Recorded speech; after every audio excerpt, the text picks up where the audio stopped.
All right, this is Law of Science Part 2. We're going to be dealing with this guy over here today. Okay, we're going to be dealing with this guy. All right, but just to recap, if you're given side, angle, side, we're going to be dealing with the law of cosines, which we haven't been talking about yet. What we have been talking about is angle, side, and angle, side, angle. And in this video, we're going to talk about angle, side, side. Okay, here we go. Why is the ASS ambiguous? Ambiguous meaning that uncertain, and because in the ambiguous case we have a lot of different choices that can happen here. We have obtuse triangles where this angle here is obtuse, okay, and we can either have one triangle or none, because the opposite side, it's either going to be too short or long enough. So you'll be comparing the adjacent side with the opposite side. With the acute angles, you can either have two triangles, this one here, or this one here. Or you can have one triangle if the opposite is longer than the adjacent, or if the opposite is the same height as the height of the triangle. But if the opposite side is shorter than the height, then there are no triangles. All right.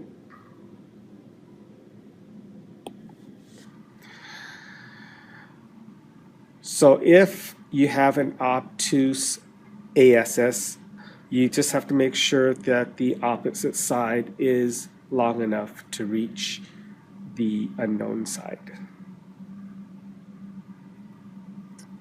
Now for the acute ASS. For the acute ASS, you have to be concerned about whether the opposite side is going to be long enough to reach the bottom. So if it's the same as the height, then there's only one triangle path possible, and that's actually a right triangle. If the opposite side is shorter than height, then that's no triangle is possible. And if the opposite side is longer than the adjacent side, then there's one triangle. Okay? And that leads me to talk about the tricky acute ASS. This is the one where you have one triangle here, and then you can swing that other opposite side over and make another triangle. So now you have two different triangles to deal with. So when the height is the smallest, and then the opposite, and then the adjacent, then there are two triangles. And here's kind of a visual of what that might look like. You see how the adjacent is the longest, and the opposite is between the height. So that will give you two triangles, okay? And something to note here is that the first angle B should be acute, and the second angle B will be obtuse. When you swing that over, you're going to make a larger angle in here. All right, so let's have an example so you can know what I'm talking about. Let's try this. We're going to solve this angle side triangle. There could be 0, 1, or 2 triangles. And we're given 12, 31, and 20.5. So I've drawn the triangle in here. One of the things that might help you is if you remember to draw it kind of proportionally. You notice how I made this angle approximately 20, or a small-ish angle and I make this a long side compared to 31 is much longer than 12. If you draw it kind of proportional, it'll help you to not draw something that will mislead you to think something's not true. All right. Now, because you have an acute ASS, you must check the height. Okay, so here's something you can think about. How do I find the height? There's a formula for that. And the formula looks like this. But I don't like to remember formulas. So what I do is I kind of ignore this part of the triangle. And now this becomes a right triangle in here on this side. And you can use SOHCAHTOA to find the height, because you know that over here the height is the opposite to the angle, and the 31, the adjacent, is the hypotenuse of my right triangle, if that makes sense. So you know that the sine of 20.5 has the equal opposite over hypotenuse. Well, if you multiply both sides by the hypotenuse, you're going to get this formula. All right? So, just to recap, if you just use this information here,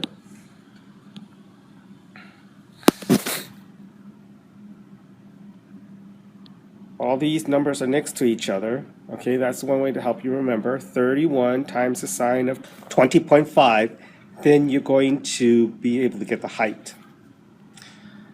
All right.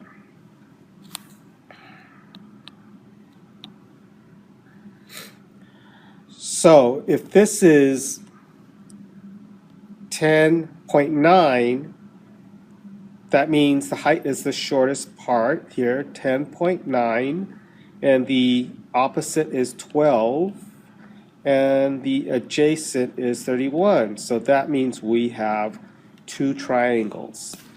All right. So we're going to go ahead and solve this triangle.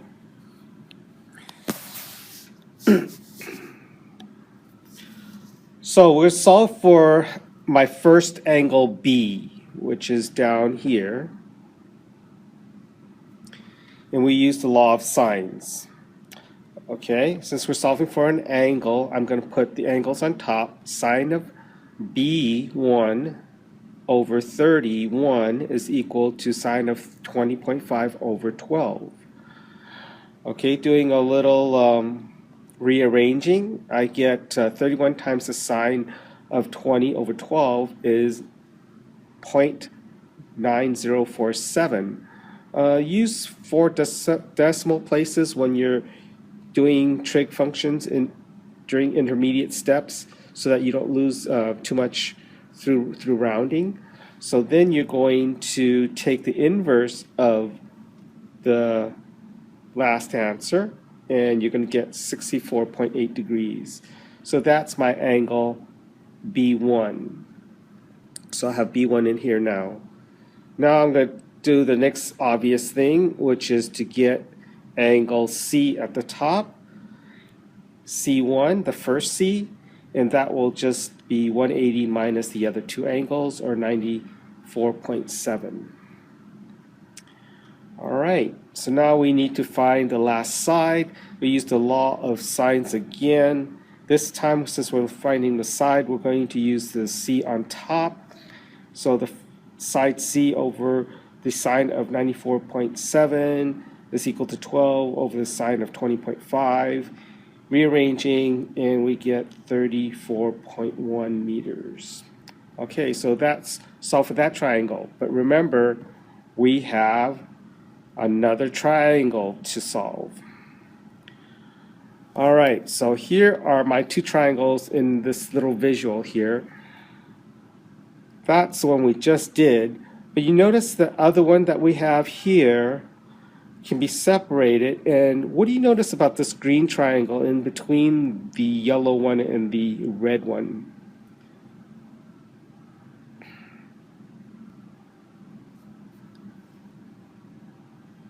That triangle, that green triangle, is an isosceles triangle. That means these two sides are the same. That means those two angles at the bottom are the same. So what is that angle then? A B2 then? Well, B1 and B2 down here are supplementary angles. Okay, so we can find B2 by subtracting B1 from 180. If we have B1, we can subtract that from 180 to get B2. Okay, and then the next obvious thing to get would be to get the second C, angle C. And you should know that now we have angle A, which was given. We just got angle B from subtracting angle B1 from 180. So the second angle C will be A plus B plus C is equal to 180. You should be able to find that. And then you finish the last side off with the law of sines one more time at the bottom. So now you can get side C. So that's how you're going to finish the second triangle. And then we're going to do the other triangle. Notice how I just, when I redrew it, I swipe this third side over here, and I get this side here, which is still 12. But I've created an obtuse angle down here instead of the acute angle that I had for B1. So what is the new B2? Well, the new B2 is going to be 180 minus B1 because those two are supplementary angles. So that's 115.2. And then for the second angle C at the top is going to be 44.3 because I subtracted those from 180. Subtracted both of these angles, okay, 180, or all three of them have to add up to 180. And then using the law of sines one more time, and I can get the last side there, which was 23.93. Okay, so just to recap really quickly here, solving for this triangle, we have to determine what we're dealing with. And since this is in angle side side, I knew this was angle side side because I had A and side A, angle A, and so that means I have that's an opposite angle pair. Okay, and then this is going to be an adjacent side. So now I know I have an ASS. All right. Once we have an ASS, we draw unknown reference there, sides and my angles. We will draw that. And because we have an acute angle here, acute ASS, we have to find the height. And the height can be found by taking the sine of 20.5 times the adjacent side of 31. We get 10.86, which is not longer than the opposite. So now we know we have two triangles. Okay, recapping the number of triangles rule. For obtuse and acute, as long as the opposite is larger than the adjacent, there's one. Okay. If the opposite is the shortest side, then there are going to be none for both obtuse and acute. We're done with the obtuse. Now just the acute. If the height is the same as the opposite, then that's a one triangle. And if the adjacent is the longest side, and then the opposite is the middle length, and the height is the shortest length, there's going to be two triangles. And I gave you that in your notes earlier. Okay, then you solve for the sides and angles and you finished.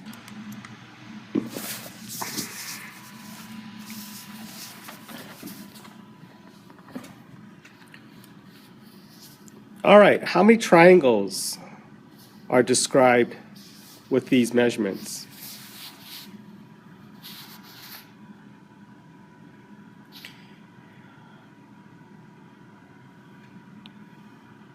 Okay, because the opposite side is the longest side,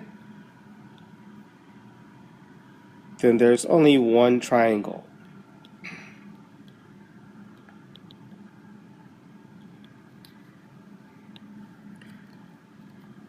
How many triangles do we have in this?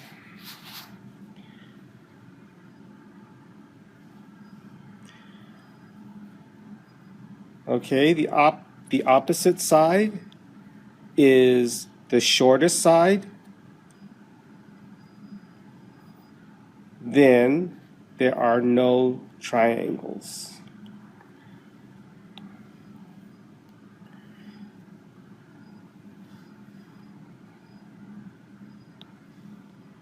How many triangles here? Because the opposite side is between the height and the adjacent side, 17, 10, and 7, then there are two triangles.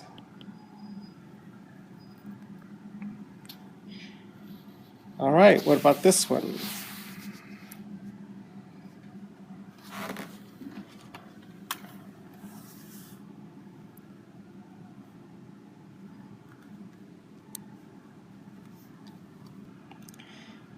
Angle, side, side. So we have to check the height. And the height is the adjacent side times the sine of the angle. And that's going to give me 11.747. So that means that there are no triangles because the opposite is shorter than the height. Because if this is 11 in here, the height is 11.47, this 10 is too short to reach.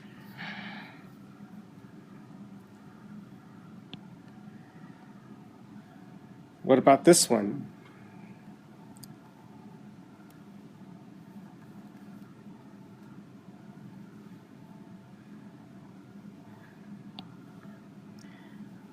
Okay, because we have an acute angle side side, we have to find the height, and the height is 15 times the sine of 40. That's going to be approximately 9.6. This is 9.6 in here.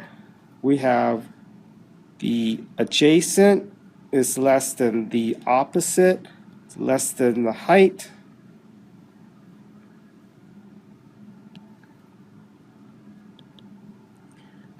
Adjacent less than the opposite, less than the height. We have two triangles. All right, what about this one?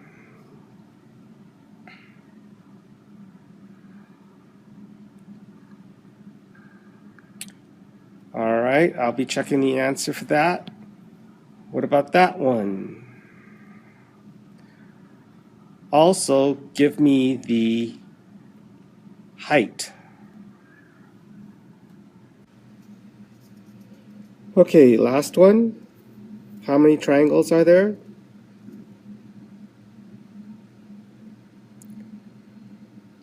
And what is the height?